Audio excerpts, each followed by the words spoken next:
વડોદરા શહેરમાં ભારતીય જનતા પાર્ટી સયાજગંજ વિધાનસભાનું સક્રિય સદસ્ય સંમેલન નારાયણ સેવા કાર્યાલય ખાતે યોજવામાં આવ્યું હતું। ભારતીય જનતા પાર્ટી સયાજગંજ વિધાનસભાનું સક્રિય સદસ્ય સંમેલન ધારાસભ્ય કેયુર રોકડિયાની આગેવાનીમાં રાખવામાં આવેલ છે। આ કાર્યક્રમમાં વડોદરા શહેરના નવનિયુક્ત શહેર અધ્યક્ષ ડોક્ટર જયપ્રકાશ સોની તથા પૂર્વ મંત્રી ભરત બારોટ, સાંસદ ડોક્ટર હેમાંગ જોશી તથા વોર્ડ નંબર 9ના પૂર્વ કાઉન્સિલર રાજેશ આયરે શહેરના મુખ્ય આગેવાનો સયાજગંજ વિધાનસભાના સક્રિય સભ્યો આ કાર્યક્રમમાં જોડાયા હતા, જેમાં સૌપ્રથમ દીપ પ્રાગટ્ય કરી કાર્યક્રમની શરૂઆત કરવામાં આવી હતી અને તમામ મહાનુભાવોનું સ્વાગત કરવામાં આવ્યું હતું, જેમાં ભારતીય જનતા પાર્ટી 46મો સ્થાપના દિવસ નિમિત્તે સક્રિય સદસ્ય સંમેલન યોજાયું હતું, જેમાં મોટી સંખ્યામાં કાઉન્સિલર અને કાર્યકર્તાઓ અને વોર્ડ 1, 2 અને 3, 8 તેમજ 9ના કાઉન્સિલર અને વોર્ડ પ્રમુખ હાજરી આપી હતી। ગુજરાત પ્રદેશ ભારતીય જનતા પાર્ટીની યોજના અનુસાર સયાજગંજ વિધાનસભામાં આજે સક્રિય કાર્યકર્તાઓનું સંમેલનનું આયોજન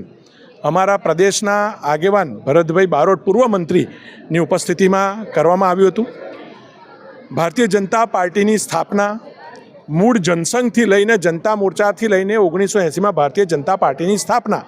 અને આ સ્થાપનાના 6 એપ્રિલના દિવસ નિમિત્તે 46મા સ્થાપના દિન નિમિત્તે તમામ સક્રિય સભ્યો એક જગ્યા પર એકત્રિત થાય અને ભારતીય જનતા પાર્ટી જે કાર્યકર્તાઓની પાર્ટી છે, એટલે કે બૂથના કાર્યકર્તાઓ હોય,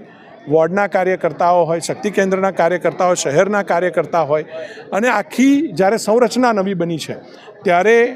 આ સક્રિય સભ્યોમાં નવા પ્રાણ ફૂંકવા, પાર્ટીની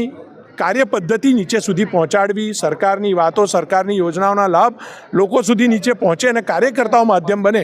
એટલા માટે તેમને માર્ગદર્શન આ સક્રિય સભ્ય સંમેલનમાં નવનિયુક્ત શહેરના અધ્યક્ષ, સાંસદ ભરતભાઈ બારોટ એ તમામની ઉપસ્થિતિમાં આજે કરવામાં આવ્યું છે।